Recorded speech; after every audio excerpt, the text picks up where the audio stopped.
નમસ્કાર, સંદેશ ન્યૂઝમાં આપનું સ્વાગત છે। બુલેટિન સાથે હું હિના। સૌપ્રથમ વાત કરવી છે વરસાદની। રાજ્યમાં ફરી જામ્યો છે વરસાદી માહોલ।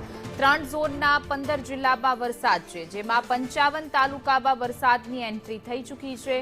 ઉત્તર ગુજરાતના 9 તાલુકામાં વરસાદ, તો મધ્ય ગુજરાતના 35 તાલુકામાં મેઘમહેર જોવા મળી રહ્યું છે। દક્ષિણ ગુજરાતના 12 તાલુકામાં પણ વરસાદ છે, તો 55 તાલુકામાં સરેરાશ 317 મીમી વરસાદ પડી ચૂક્યો છે। તો રાજ્યમાં સાર્વત્રિક વરસાદની આગાહી છે, ત્યારે 55 તાલુકામાં મેઘરાજાની પધરામણી થઈ ચૂકી છે।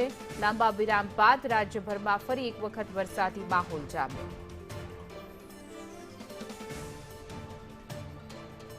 ત્રણ ઝોનના 15 જિલ્લામાં વરસાદી માહોલ જોવા મળી રહ્યો છે। જોઈ શકાય છે કે 55 તાલુકામાં વરસાદની એન્ટ્રી થઈ ચૂકી છે। ક્યાંક ધીમી ધારે, ક્યાંક ધોધમાર વરસાદ છે। રાજ્યભરમાં સાર્વત્રિક વરસાદની આગાહી છે, ત્યારે મધ્ય, ઉત્તર અને સૌરાષ્ટ્ર સહિતના વિસ્તારમાં વરસાદી માહોલ જોવા મળી રહ્યો છે। દક્ષિણ ગુજરાતના 12 તાલુકામાં વરસાદ વરસ્યો છે, જ્યારે ટોટલ 55 તાલુકામાં સરેરાશ વરસાદ 317 mm પડી ચૂક્યો છે। રાજ્યમાં ફરી વરસાદી માહોલ જામ્યો છે। લાંબા વિરામ બાદ મેઘમહેર જોવા મળી।